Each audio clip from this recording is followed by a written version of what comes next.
Akalain mo yon sa halagang ₱170 ay meron ka ng masarap na ulam na apritadang manok na talaga namang mapapa-unli rice ka. Sa halagang ₱100 nakabili ako ng manok, 8 piraso din to mga bi. Sa ₱45 nakabili ako ng isang patatas, isang karot at isang sibuyas. Yung bawang, tira lang yan dito sa bahay. Bumili ako ng pisong laurel, ₱5 mantika, isang tomato sauce na nagkahalagang ₱17. At yung ibang sangkap katulad ng tomato paste, paminta at magic sarap meron na yun sa bahay. Buti na lang merong mga tirang sangkap na ating kakailanganin sa pagluto ng apritadang manok. Kung hindi, kukulanganin talaga yung ₱170 natin. Malaking tulong talaga yung ref dahil natatabi natin yung mga sobra nang hindi agad masira. Sa isang kawali, nag-iit lang tayo ng mantika at nagisa tayo dito ng bawang at sibuyas. Kapag golden brown ng mga bi, syempre igisa na rin natin yung manok. Maglagay na rin tayo ng betchin, paminta at laurel.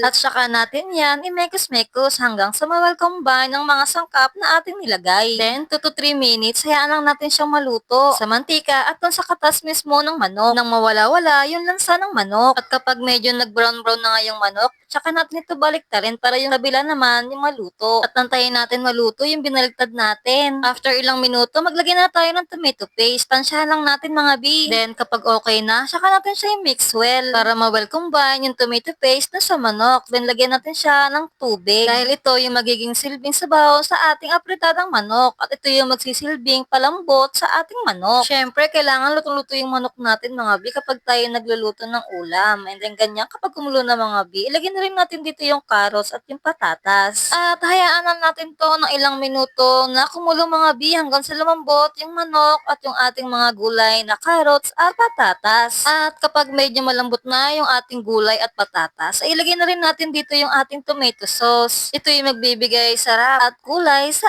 ating apritadang manok. Magdagdag rin tayo ng konting magic sarap para mas sumarap ang ating apritadang manok. Pakuluin muli ng ilang minuto hanggang sa madissolve ang magic sarap at hanggang sa lumambot yung mga gulay na ating nilagay. At hanggang sa lumapot ang ating sabaw. At ayan, meron ka ng masarap na apritadang manok. At talaga namang mapapa-unli rice tayo. O siya mga bi, hanggang dito na lang itong video. Kung nagustuhan mo ito, huwag mo kalimutang mag-like, follow, and share. Salamat sa iyong panonood.